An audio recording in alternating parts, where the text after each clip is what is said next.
এসব ধারায় আমরা চার্জ গঠন করেছি, সেই সব ধারায় যা যা শাস্তি আছে সেই শাস্তি আমরা চেয়েছি। তিনি তৎকালীন প্রধানমন্ত্রী শেখ হাসিনার সাথে কিছু বিষয় নিয়ে কথাবার্তা বলেছেন। সেই কথাবার্তাগুলোর মধ্য দিয়ে সেখানে কারফিউ জারি এবং জঙ্গি ট্যাগ দিয়ে জঙ্গি কার্ড খেলা এবং তার কুষ্টিয়ায় পুলিশকে বিভিন্ন রকমের নির্দেশনা দেওয়া এবং জুলাই আন্দোলনকে দুই ভাগে বিভক্ত করে এক ভাগকে জঙ্গি ট্যাগ দিয়ে তাদের উপরে নিপীড়ন বা নির্যাতন চালানো, এইসব বিষয়গুলো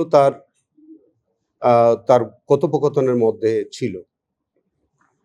আমরা 9 জন সাক্ষী দিয়েছি এই কেসে এবং সাথে তার যে কথোপকথন ছিল তৎকালীন প্রধানমন্ত্রী শেখ হাসিনার সাথে, সেই কথোপকথনের রেকর্ডগুলো আমরা দিয়েছি এভিডেন্সে। সেখান থেকে আমরা পরিষ্কারভাবেই এইটি প্রমাণ করার চেষ্টা করেছি বা আমরা তথ্য প্রমাণ দিয়েছি যে জনাব ইউনূস সাহেব একজন রাজনৈতিক নেতা হিসেবে তিনি দেশপ্রেমী মানুষের বিরুদ্ধে অবস্থান নিয়েছিলেন। সাধারণ মানুষকে জঙ্গি ট্যাগ দিয়ে তাদের উপরে নিপীড়ন চালানোর জন্য নানান কৌশল বা নানান পরিকল্পনা এর সাথে তিনি জড়িত ছিলেন, যার ফলশ্রুতিতে বহু লোকের হতাহতের ঘটনা ঘটেছে, মানবতা বিরোধী অপরাধ সংঘটিত হয়েছে। আইনের বিধানটা ছিল যে আসামি পক্ষের বিরুদ্ধে যে চার্জগুলো আনা হবে সেই চার্জগুলো তিনি বা তারা সেগুলি খণ্ডাবেন। জনাব ইউনূস সাহেবের বিরুদ্ধে সুস্পষ্ট এলিগেশন ছিল যে তারই একটি কথোপকথন।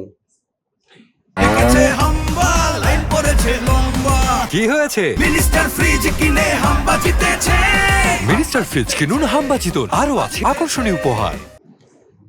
কিন্তু সেই কথোপকথনের মধ্য থেকেই তার সংশ্লিষ্টতা এগুলো ছিল, কিন্তু এই কথোপকথন তিনি সরাসরি অস্বীকার করেননি, বরঞ্চ তিনি এগুলা স্বীকার করেছেন।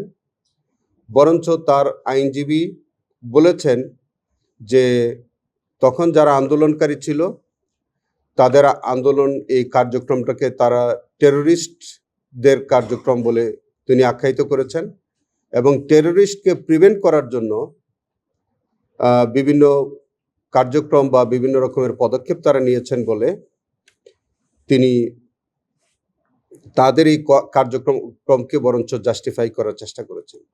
মূল কথা হচ্ছে জনাব হাসানুল হক সাহেব ইনুর যে কথোপকথন তিনি সেটা অস্বীকার করেন নাই। সেই কথোপকথনের মধ্যে জঙ্গি ট্যাগ দিয়ে জঙ্গি কার্ড খেলার নামে সাধারণ ছাত্র জনতাকে হত্যা করার যে পরিকল্পনা ছিল এবং যে হত্যাকাণ্ড হয়েছে সেই বিষয়টা পরোক্ষভাবে এবং প্রত্যক্ষভাবে অনেক কথাবার্তার মধ্যে দিয়ে সেটার সুস্পষ্ট প্রমাণ এসছে।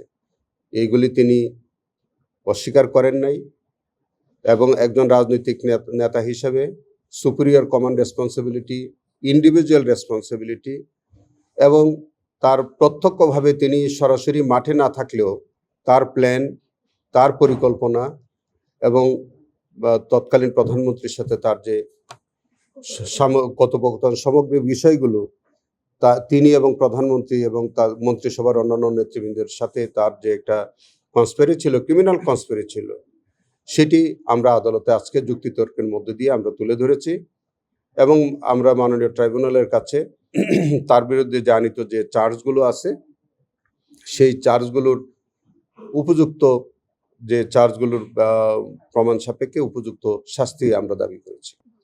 তারা দাঁড়িয়ে জনগণকে সন্ত্রাসী আখ্যা দিয়ে তাদের উপরে নির্বিচারে গুলি বর্ষণ করে বহু হতাহতের ঘটনা ঘটিয়েছে।